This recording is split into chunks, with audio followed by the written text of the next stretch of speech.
Hi there, grace and peace to you, and welcome to this fourth installment of the Book of Jonah. In this episode, we will focus on chapter 1, verse 17, which is one of just two verses that mentions the great fish, for which Jonah's story has become so wildly popular. Considering this, Dr. John Walton states, "In a way, it is a shame that this most familiar part of the book has attracted so much attention, for such attention detracts from the purpose and message of the book." For many, the idea that God actually saves someone from a watery grave by causing a giant fish to swallow them is not only unbelievable, but it's foolish. Of course, the failure to believe there is a God who can and will manipulate the laws of nature to accomplish his purposes is a huge stumbling block for those whose minds are ruled by the flesh. Only those whose minds are governed by the Spirit can hear the purpose and message of Jonah's book.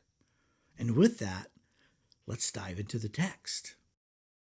Remember, back in verses 1 and 2, the word of the Lord came to Jonah and introduced him to his mission.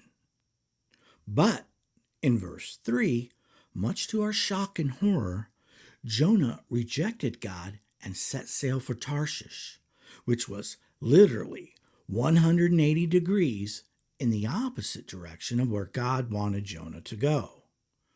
Interestingly enough, even though Jonah was a prophet of the Lord, it appears he incorporated the universal idea at the time that the gods only had power in those places where they were actively worshipped.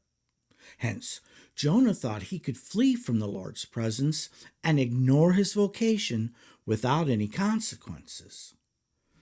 In a nutshell, sin is our refusal to walk in the way that God intends.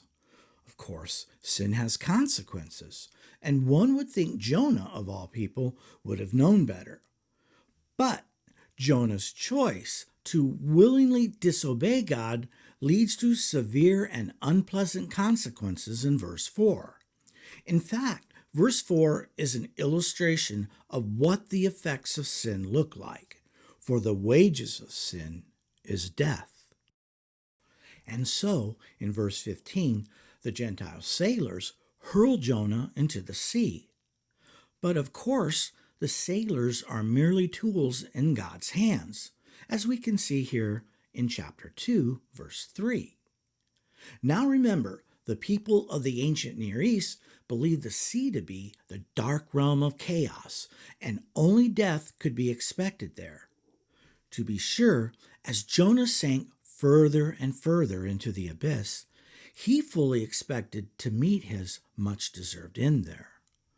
Meanwhile, the Lord appointed a great fish to swallow up Jonah, and Jonah was in the belly of the fish 3 days and 3 nights. I propose that verse 17 should be considered in light of what we've just been discussing.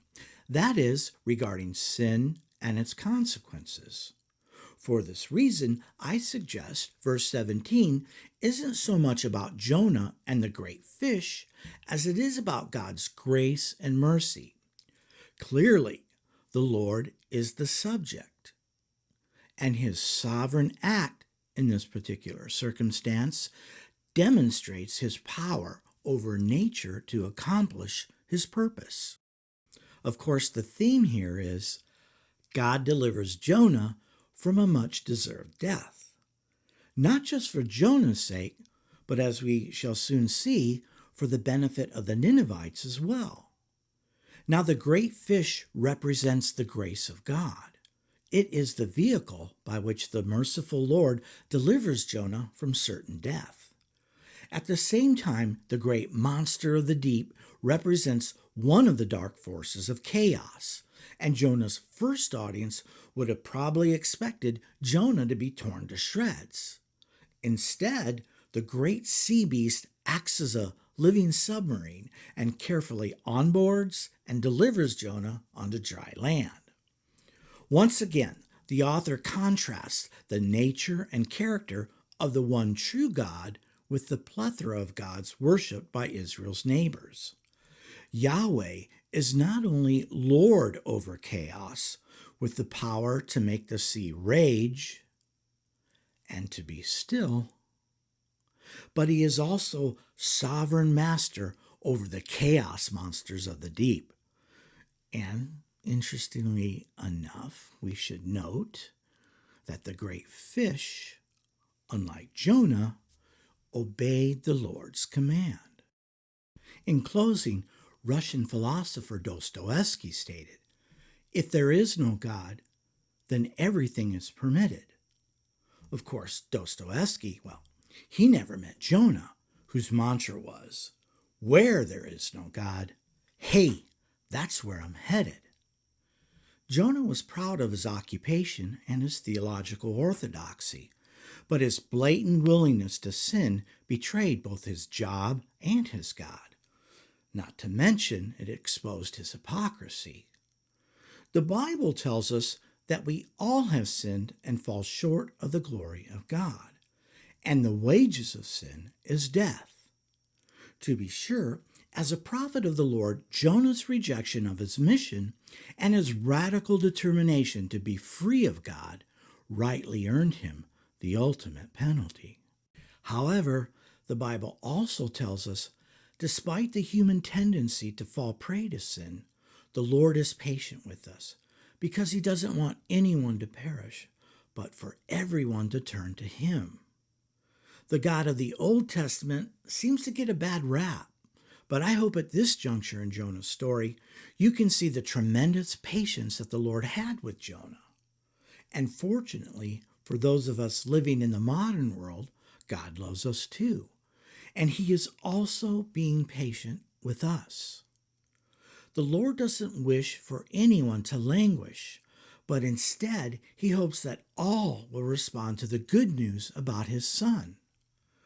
Jesus Christ is the vehicle by which a loving and patient God delivers his people from death to life, from darkness to light, and from chaos to peace. If you don't know peace, then I encourage you to call upon the Lord. And if you need some help with that, please leave me a message in the comments section down below. Now next time, we're going to knock out the entire chapter 2 passage. And until then, may God bless and keep you. Feel free to take part in the discussion in the comment section down below. And don't forget to like and share. And if you haven't done so, please consider subscribing. Thank you.